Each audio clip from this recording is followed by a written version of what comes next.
and welcome to Kendall Green, the least used station on the on the Fitchburg line. So I didn't actually do any intro to this, but today we are going to be exploring the least used station on the Fitchburg line, and that station is Kendall Green. You see, this is Kendall Green. The station is incredibly small, yet when we were entering, I actually saw a sign across that street that said that Kendall Green is on the National Register of Historic Places. So we're going to go check that out in a minute once I finish my coffee and throw away my Cafe Nero stuff. And then I'm going to tell you the statistics of ridership, what's around here, and everything we normally do in these videos. So let's go. And so here we are at Kendall Green. Kendall Green is the least used station here on the Fitchburg line. Kendall Green initially opened in the 1840s, I believe 1844, as Weston Station, as it is in the city of Weston, Massachusetts. However, eventually it closed and got renamed to Kendall Green. It was added to the National Register of Historic Places in the year 2000, and we will go check that out in a moment. However, here's the station. It is incredibly dull. Here, we simply have welcome to Kendall Green. We have this little hut. It looks like there used to be something in there, but I don't know if there's anything in there anymore. We have two tracks, one express track and one non-express track, and the station is actually a flag stop, meaning that if you are here, you must be visible. You must make yourself visible on the platform for them to be able to stop here. And if you are trying to get to here, you must tell your conductor that you are trying to go here. If no one tells the conductor that they're trying to go here and no one is on the platform, the train will express past it. However, I do not know if the train will express using that or this. Probably this, just in case they see someone on the platform, but I'm unsure. Anyways, there's only one platform here, obviously, for this first track. However, there is a second track. Now, if I had to guess, this is likely mostly only used by freight railroads or trains that express to Littleton and then make all stops following Littleton. As for signage here, we have this sign here, this sign here. We have a tiny sign back there that I'll show you in a minute, but that's not really an MBTA sign. It's a National Register of Historic Places. Well, that's a Town of Weston sign that represents the fact that it's on the National Register.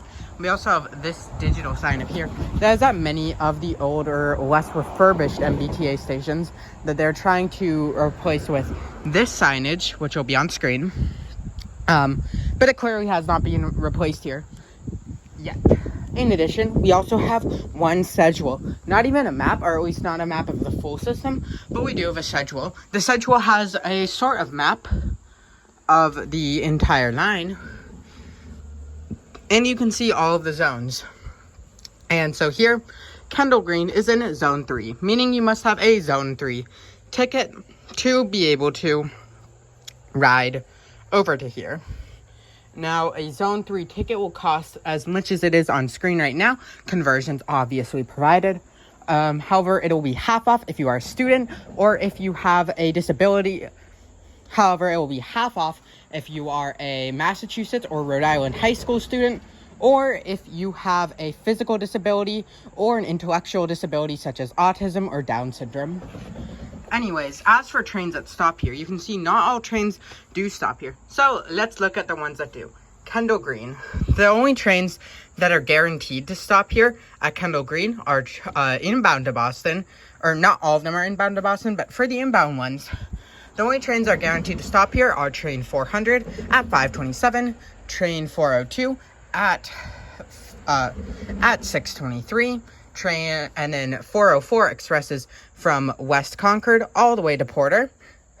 The next train that is able to stop here is 482. All of the trains stop here until the end of rush hour, and then it becomes flag stop only until the last train of the night, which I'm assuming stops at every stop, since my guess is likely that because this is a flag stop, you have to be visible on the platform. They likely wouldn't be able to see you, and since it's the last train of the night, there might be many people riding the train who are inebriated, who might not remember to request the flag stop or remember that they have to. So that's my best guess as to why. Anyways, all of these trains in between will express past it if you do not request a stop. They will also express past Lincoln, Waverly, and Belmont.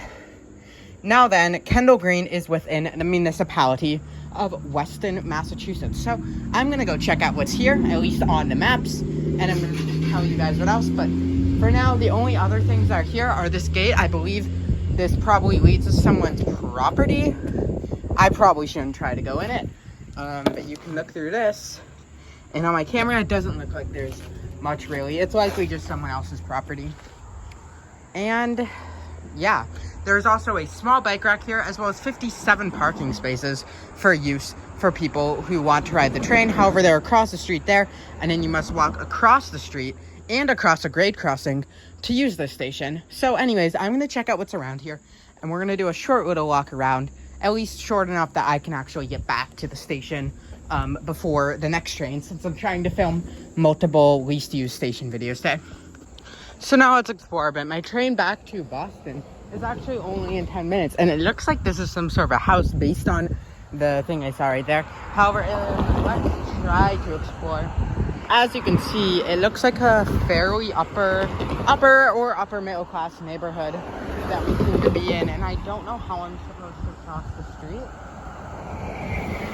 Now, there is technically a stop thing here, but doesn't look like people stop here much.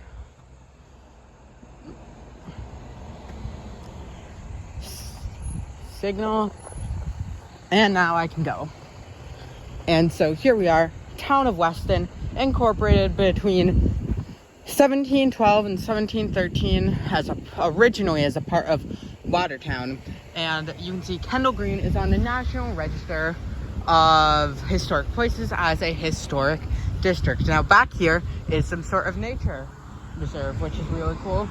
Down here is a parking lot, and you can see someone's actually going to park there to ride the train. Now, it doesn't look like there's any actual fare machines here, which means that you must buy your fare either on your phone or on the train. Here's what the back looks like, and that track curves back towards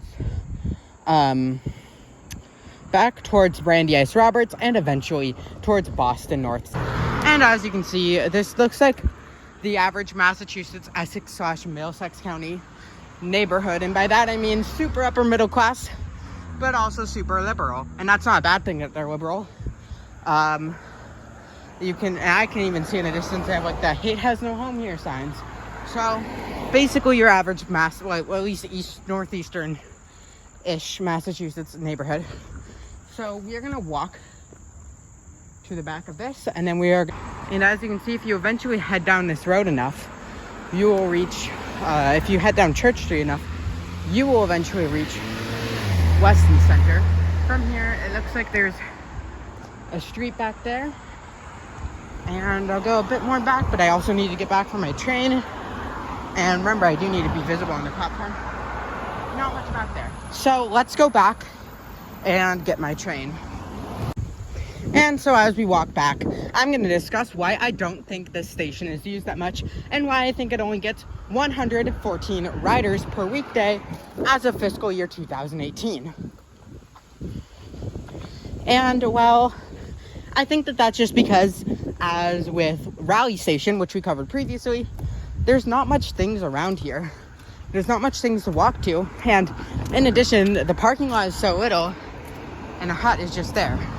And so I'm going to give 3 reasons why, or at least 3 reasons why, maybe I'll do more, because these videos are unscripted actually, on why I think that there's only 114 riders per weekday as of fiscal year 2018, April in fiscal year 2018, that use this station. And so first off, that is because this looks to be a very car dependent area. It's not that walkable. And it looks like most people around here probably own a car. Next up, there are far more useful stations right near here that are also more accessible. You see, this station, along with Lincoln, Concord, have no platform that are high level at all. It's completely inaccessible. Whereas if you go to Brandy Ice Roberts, it is partially accessible. If you go to Brandy Ice Roberts, it is partially accessible. In addition to that, more trains seem to stop. The trains always seem to stop at Brandeis Roberts, whereas it seems to be flag stops here, and you need to be visible on the platform. And Brandeis Roberts is also just a huge station in general. Now, Brandeis Roberts is the station used for Brandeis University here in Massachusetts. It is the station right past this curve. You go past this curve for a few minutes, and you're at Brandeis Roberts on the train. And so that's why. But yeah, this line is very useful. You see, the Fitchburg line is incredibly useful because you have Wachusett Mountain and Fitchburg and Leominster. And then you can do some cool rail fanning at these two stops if you're a foamer. Then you also have Littleton, which is right on Route 495. You have Brandeis University, and then you can connect in to the red line or to the orange or green line at the end of it. So it's a very useful line, but it seems like not many people actually use the station. Now, as for where it ranks on the least used station list, it will rank here. I don't actually have the list on the top of my head. So that's how it would rank. Now, in addition to this being very car dependent, not just is it car dependent, but you know, if it's car dependent, most people will own a car. And if most people own a car and they're using this line for shorter trips, they will likely, like, if they go to Brandeis University, they're far less likely to come here. They're more likely to take their car there, or even just bike there. In addition, like, let's talk about that, the proximity to both Concord and Brandeis University. These are fairly used cities, so it seems like that, you know, this kind of just gets stuck in the middle. It's not used much. And again, it's just in the middle of nowhere, like Raleigh Station. So those are the reasons why it's likely not used too terribly much. But anyways, we have only 2 minutes until our train, which is train 418, the 1:25 p.m. from Wachusett, which is bound for North Station. And it said it would come in 2 minutes, but it looks like it might be... Okay, it says it's approaching. But I don't see it there. But I'm going to have to stand on the platform. But for now, I'm going to say thank you so much for watching this video. This is actually our final video on the North Side commuter rail lines. Which means that our next least used station video on this channel will be of Auburndale on the Worcester line. So that will be our next one. But before that, you should know, if you watch this channel, that these videos are only in between, like, sort of series I do on this channel. So what is our next series? And well, I am proud to announce that our next series will be my Canada series. Yes, I just visited Canada, literally came back 2 or 3 days ago as of the day I'm recording this. I don't know why I'm saying 2 or 3. And there go the gates. But anyways, I literally just came back as at a time of recording this. The day before yesterday, actually, is when I landed in from, no, not the day before yesterday. The day before yesterday is when I landed, and it looks like it's going on the other track.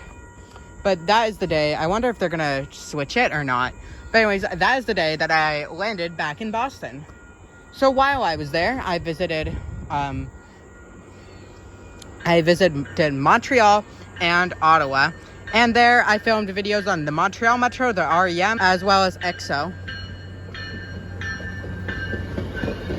I hope they're gonna stop for me.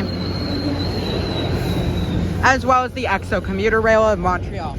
In addition, I also filmed a video on Via Rail. So you will have 4 videos plus one more video of the O train in Ottawa of Line 1. So I can't wait for you guys to see this. I'm gonna go in here and record my next video, and I'll see you guys later. Bye.